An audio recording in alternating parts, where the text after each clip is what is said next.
Welcome to your interactive breakdown of Jane Austen's Pride and Prejudice. This is not just a love story, it's a razor-sharp satire of Regency society's obsession with class, marriage, and money. We'll explore how Austen's unique narrative voice, especially her use of free indirect discourse, makes you share Elizabeth Bennet's prejudices before exposing them as flawed. By the end, you'll be ready to analyze key themes like marriage as an economic contract, the role of entailment, and the foil characters that highlight Darcy's genuine worth against Wickham's false charm. Let's map the essential concepts. Free indirect discourse lets Austen reveal Elizabeth's inner thoughts without explicit markers, so you absorb her biases. Satire runs through every scene, from Mr. Collins's sycophancy to Lady Catherine's arrogance. Foils are everywhere: Jane's optimism versus Elizabeth's cynicism, Wickham's charm versus Darcy's integrity. Irony is the engine of the novel's humor, especially the famous first line. Context-wise, remember entailment, the legal rule that forces the Bennet estate to a male cousin, and patriarchy, which limits women's economic independence. The epistolary moment of Darcy's letter is the turning point, and Meryton acts as a microcosm of the whole society. Open your study notes to the marriage market. In Regency England, respectable women had no career, marriage was their only option for financial security.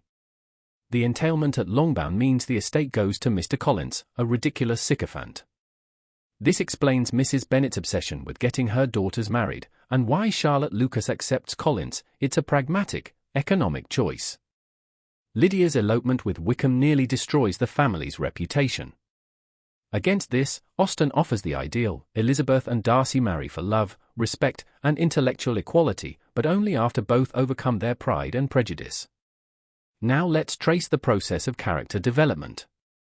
Scene 1. Elizabeth's prejudice is sparked when Darcy snubs her at the ball, and fueled by Wickham's charming lies. Scene 2. Darcy's pride leads him to propose insultingly, which Elizabeth furiously rejects, accusing him of ruining Jane's happiness and mistreating Wickham.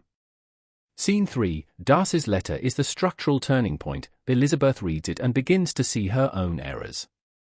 The famous line, "Till this moment I never knew myself," marks her self-awareness. Scene 4. At Pemberley, she witnesses his kindness to servants and his sister. Her feelings shift. Scene 5. Lydia's elopement tests Darcy. He secretly pays Wickham to marry her, saving the Bennet family. Finally, both characters, having shed their pride and prejudice, unite in a marriage of equals. Let's work through a typical exam question. Analyze how Austen uses irony to critique the marriage market in the opening chapter. First, identify the ironic statement. It is a truth universally acknowledged that a single man in possession of a good fortune must be in want of a wife. The irony lies in the gap between what is said, presented as a universal truth, and what is implied, that actually, it's the women and their families who are in want of a rich husband. Second, explain this. Austen means the opposite. It's not the man who needs a wife, but the women who need a husband for security.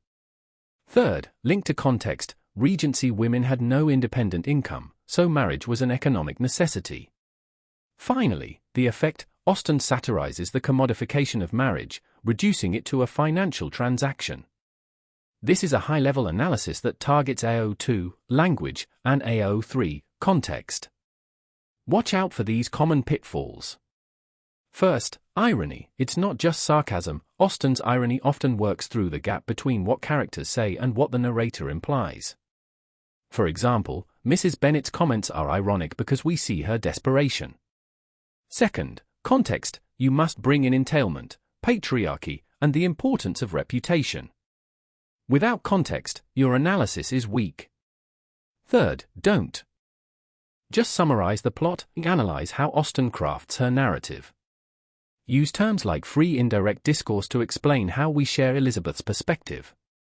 Fourth, use key terms correctly, explain what a foil is and how Wickham contrasts with Darcy. Finally, remember the turning point. Darcy's letter forces Elizabeth to re-evaluate, and that self-awareness is central to the novel's message. Let's consolidate. Free indirect discourse makes you complicit in Elizabeth's prejudice before she wises up. Satire is everywhere, from the ridiculous Mr. Collins to the condescending Lady Catherine. Foils highlight characters, Jane's optimism versus Elizabeth's wit, Wickham's false charm versus Darcy's genuine integrity. Irony is the novel's backbone, especially the famous opening line that means the opposite of what it says. Context of entailment and patriarchy explains why marriage is an economic necessity.